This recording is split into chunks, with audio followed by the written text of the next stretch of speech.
Quick question. How many times have you left an interview thinking, I'm going to get this job, and then you hear nothing? Silence. Did you just get ghosted by a recruiter? Let's talk about it. Here's something you may not know. Recruiters, more than anyone in the hiring process, really wants you to get the job. They want you to be the successful candidates. I want you to know that recruiters are not sitting and thinking, oh, let me ghost John today, or let me see how many candidates I will not give feedback to. They are really not doing that. Yes, I know, being ghosted is not great, and giving candidates feedback is the right thing to do. Recruiters speak with hundreds of candidates a month, and they typically have a step-by-step process which includes calling or emailing the candidates to let them know whether they are successful or not. So let's quickly look at some of the reasons why they may have not gotten back to you yet. The vacancy may have been cancelled, the hiring manager may have not made their decision yet, or you are not the right fit, they had to move on quickly and your application gets lost in the process. While, of course, ghosting is not okay and should not be happening in the hiring process, here are some ways to ensure you can get feedback from your interview. At the end of your interview, the recruiter will ask you, do you have any questions for us? This is a good time to ask, what are the next steps in the hiring process, or by when will I get feedback?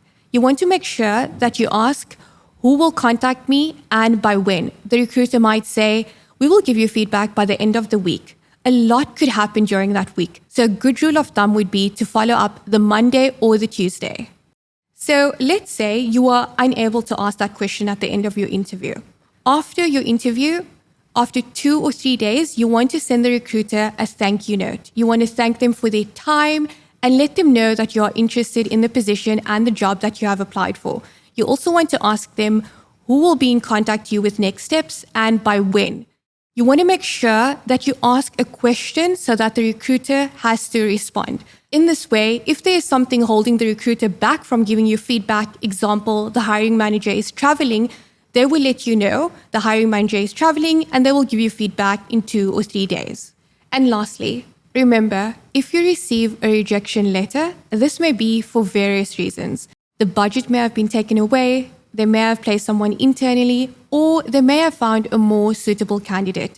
If the recruiter calls you to give you feedback, ask them where you fell short on so that you can course correct and make sure that you better prepare for the next interview.